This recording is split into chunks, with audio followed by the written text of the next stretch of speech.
वालेकुम रहमतुल्लाहि वबरकातुह। भाई मेरे फैक्ट्री च हादसा होया सी। तकरीबन 10-15 दिन होए मैनू काम करदिਆਂ ਨੂੰ ਤੇ फैक्ट्री च ਉਹਨਾਂ मेरा मालिक ਦਾ ਚੱਲ 50,000 रुपया ਕੀਤਾ नहीं। उस तो बाद ਜਿਹੜਾ ਉਹਨਾਂ ਮੈਨੂੰ फैक्ट्री मेरा गेट बंद कर ਦਿੱਤਾ है।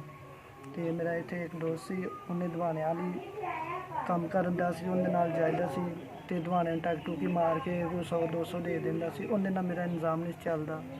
गरीब बंदा, माड़े हालात नहीं मेरे, डेरी जी मां मेरी तो बाकी वो सरदा नहीं सी।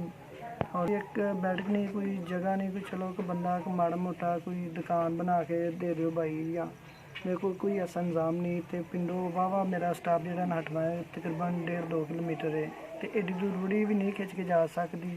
तो मेहरबानी होएगी जे वैसे माली मदद कर दोगे तो बड़ी मेहरबानी। अल्लाह पाक सब नूं तंदुरुस्ती दे।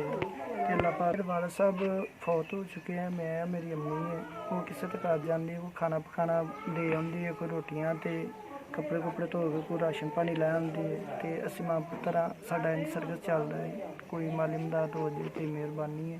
तो भाई ने शादीशुदा ने, सिस्टर ने, बाकी मेरे लागे कोई नहीं लगता। मैं गरीब हाँ, कोई नहीं माड़ा समझ के मजदूर समझ के कोई नहीं, कोई लागे लगता माँ है मैं। कपड़े उसी मेरी माँ ही धोने ने, मैं पाने ने, तो वडेरी जी जाने। जी अस्सलाम वालेकुम। आ 5,000 रुपया मैनू मिलिया है। ये जिस भी भेजा है, जिधरों भी आया, अल्लाह की ज़ात पाक उन्होंने तंदुरुस्ती देवे, सेहत देवे, अल्लाह उन्होंने खुश रखे। जिथे भी अल्लाह पाक उन्होंने तंदुरुस्ती और खुश रहे। मेरे तक 5,000 रुपया मैनू मिलिया है। अल्लाह पाक तंदुरुस्ती और सेहत दे, तंदुरुस्ती सेहत देवे। ये नहीं मैनू पता भी पैसे आए किधरों ने, मैनू मिले किधरों ने। अल्लाह की ज़ात उन्होंने इन्ना कुछ देवे कि वह थोड़के ना बवे। बाल बच्चों अल्लाह पाक उन्होंने तंदुरुस्ती देवे, उनके माँ बाप नूं, उनके बीवी बच्चों खुशी मैनू भेजे ने। अल्लाह पाक उन्होंने तंदुरुस्ती देवे, अल्लाह उन्होंने खुश रहे, हक सच की राह ते उन्होंने अल्लाह की ज़ात पैसे खर्चने की तौफीक